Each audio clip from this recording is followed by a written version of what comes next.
Social Inquiry, in conversation with a Dalit writer. Sharan Kumar Limbale is a very well-known Dalit activist, writer and critic. Noted for his contribution to Dalit aesthetics, he has many books to his credit, including his well-known treatise called Towards an Aesthetic of Dalit Literature, translated into English by the scholar academic Alok Mukherjee. His autobiography, entitled The Outcast, Akkar Mashi, is an acknowledged masterpiece that candidly reveals the anguish of a half-caste child struggling for a sense of belonging. Limbale's work raises fundamental issues around the question of social ethics. His thoughtful account of the debates on Dalit writing mark his significant place in Dalit literature in India. Currently, Sharan Kumar Limbale is the Regional Director of Yashwant Rao Chavan Maharashtra Open University at Nashik. Many thanks to you, sir, for agreeing to be with us today. Thank you very much, Limbale Saab, for coming and giving us some time. He has done tremendous amount of work. His own autobiography, which was translated into English as The Outcast, is very well known. He has 44 books in Marathi. In Hindi, he has 9 books published. So he has done a great deal of work, formidable work in this direction. And a little conversation with him, I'm quite sure, would be enlightening. Limbale साहब, आपको एक तो प्रश्न पूछूंगी मैं, जो ख़ास तौर पे उस फील्ड में पूछूंगी जिसमें आपका बहुत ज़बरदस्त कंट्रीब्यूशन है. आप पहले तो हमें ये बताइए कि ये जो दलित एस्थेटिक्स की हम बात करते हैं कि दलित एक्सप्रेशन जो है वो बॉडी ऑफ लिटरेचर, जो सारा साहित्य इतना ज़्यादा क्रिएट हुआ है पिछले, ख़ास तौर पे पिछले मेरा ख्याल है 25-30 साल में बहुत बॉडी ऑफ लिटरेचर भारतीय कई भाषाओं में हुआ है. उसका हम दूसरा साहित्य जब देखते हैं उसके तो मानदंड कब से बने हुए हैं और सब लोग जो क्रिटिक्स हैं वो वही मानदंड यूज़ करते हैं ये साहित्य पढ़ने के लिए. तो दलित साहित्य पढ़ने के लिए भी वो सेम मानदंड करते हैं. आपका जो ये कंट्रीब्यूशन है दलित साहित्य का के एस्थेटिक के ऊपर, वो क्या कह रहा है कि इसको कैसे, दलित साहित्य को कैसे देखा जाए? देखिए, एक सवाल पिछले 10-20 साल से उभर कर आया है. हर प्रांत में, हर भाषा में ये सवाल पूछा जा रहा है, दलित साहित्य के लिए अलग मापदंड की ज़रूरत है क्या? दलित साहित्य के लिए अलग सौंदर्य शास्त्र होना चाहिए क्या? आपने कहा कि हजारों सालों से जो साहित्य लिखा जा रहा है उसकी मापदंड तैयार है. उस मापदंड से दलित साहित्य का मूल्यांकन किया जा सकता है या नहीं. हमारी मांग है कि दलित साहित्य के लिए अलग सा सौंदर्य शास्त्र होना चाहिए, क्योंकि इस साहित्य का अनुभव अलग है, भाषा अलग है, नायक अलग है, प्रश्न अलग है. और इस साहित्य ने प्रभावित होकर, जिस विचार से प्रभावित होकर साहित्य लिखा जा रहा है वो विचार भी अलग है.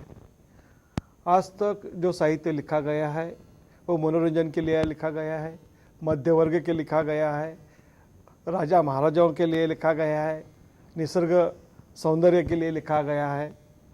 और आज तक जो साहित्य है उस साहित्य की ओर देखने की दृष्टि ऐसी थी कि साहित्य पढ़कर हमें आनंद हो, साहित्य पढ़कर हमें आनंद हो. और जो साहित्य पाठक को जितना आनंद देगा वो उतना सुंदर होगा. यदि मैं किताब पढूं और पढ़कर मुझे उस किताब से आनंद मिले तो वो किताब सुंदर है, अच्छी है, ऐसी मान्यता थी. दलित साहित्य वेदना का साहित्य है. जो पढ़कर आदमी आनंदित नहीं होता, वो अस्वस्थ होता है. ये भावना बिल्कुल हटकर है. आज तक हम आनंद के लिए साहित्य पढ़ते थे मगर अस्वस्थ होने के लिए नहीं पढ़ते थे. मुझे देश से बहुत सारे खत आते हैं कि आपका साहित्य पढ़कर हम अपराध बोध कि हमने आप पर इतना अन्याय किया उस वर्ग से है, वो उनको अस्वस्थ करता है दलित साहित्य। और दलित साहित्य में वेदना, विद्रोह, नकार की जो भावना है वो किसी को आनंद नहीं देती है, वो उनको उस दिशा में विचार करने के लिए प्रोत्साहित करते कि ये बिल्कुल हम घटिया समाज व्यवस्था में रह रहे हैं, ये समाज व्यवस्था बदलनी चाहिए। और इस समाज व्यवस्था को बदलने के लिए जो मानसिकता होती है वो दलित साहित्य तैयार करता है। दलित साहित्य पढ़कर होने वाली जो भावना है वो आनंद की नहीं है। दूसरी, आज तक के साहित्य में जो नायक था वो दलित नहीं था, ये नायक अलग है वो, और लेखक भी अलग है। आज तक लिखने वाले लेखक अलग वर्ग से थे, उनका दृष्टिकोण अलग था, इस लेखक का दृष्टिकोण अलग है। ये मैं जब लिखता हूँ तब मैं ये कहता हूँ कि मेरे शब्द नहीं है, मेरे शब्द हथियार है। समाज बदलने के लिए मैं लिख रहा हूँ, इस समाज को हमें बदलना है और हमारे प्रश्न क्या है ये इस समाज को हमें कहना है, इसके लिए मैं लिख रहा हूँ। मेरे लिखने का हेतु, इंटेंशन भी डिफरेंट है। तो आप फिर साहित्य क्यों लिखते हैं? आप क्यों नहीं एसेज लिखते, क्यों नहीं डिस्कोर्सेस के फॉर्म में लिखते? नहीं, हमारी वेदना, हमारी पीड़ा लोगों तक पहुंचाने के लिए एक माध्यम के तरह से हम हमारे साहित्य को देखते हैं। और जो भी फॉर्म हो लोगों तक जाने के लिए, पोइट्री हो, शॉर्ट स्टोरी हो, नॉवेल हो, क्रिटिसिज्म हो, ऐसे हो, सब हम यूज कर रहे हैं, हम उस फॉर्म से लिख रहे हैं। हाँ, जो भी फॉर्म हो हम लिखेंगे और हमारे लिटरेचर के माध्यम से हमारे जो प्रश्न है, हमारी जो वेदना है वो हम लोगों तक पहुंचाएंगे। तो एक बड़ी स्ट्रॉन्ग पॉलिटिकल कॉन्शियसनेस के साथ मैं दलित साहित्य it is a political document. हाँ, दलित साहित्य एक राजनीतिक लिटरेचर है और हम इसलिए लिख रहे हैं क्या, हमारी मांगे क्या है, हमारे हक क्या है, हमारे अधिकार क्या है। इस सियासत में हमें बराबरी का अधिकार मिलना चाहिए, इसलिए हम लिख रहे हैं। अगर समाज ये अनुभव जानना चाहता जानने है के लिए ले रहे हैं और ये इंक्वायर करना चाहता है इस सेक्शन ऑफ सोसाइटी, समाज में, तो फिर ये साहित्य जो है बहुत अनुकूल है उसके लिए। हाँ, मानवाधिकार का ये साहित्य है, मानवाधिकार के लिए लिखा जा रहा है ये साहित्य है। और ये साहित्य पढ़ते वक्त, ये साहित्य का मूल्यमापन करते वक्त इस बात को जरूर है इस बात को समझने की, ये इससे कैसा आनंद मिलेगा ये समझना जरूर नहीं, ये इसमें मानवाधिकार की बात कैसी रखी है और कौन से मानवाधिकार के लिए साहित्य लिखा जा रहा है। और इस साहित्य को समझने के लिए ये साहित्य कैसा लिखा और क्या लिखा, इससे भी ज़्यादा यहाँ की कास्ट स्ट्रक्चर क्या है वो समझना जरूरी है। जब तक हम इस देश की जाति प्रथा नहीं समझेंगे तब तक इस साहित्य को हम नहीं समझ पाएंगे। अच्छा, ये तो एक बात हुई। दूसरा ये बताइए कि आदिवासी अनुभव भी तो है ना पूरे एक है, और आदिवासी और दलित को बहुत बार कंफ्यूज कर दिया जाता है, तो उसमें कैसे आप अंतर देखते हैं?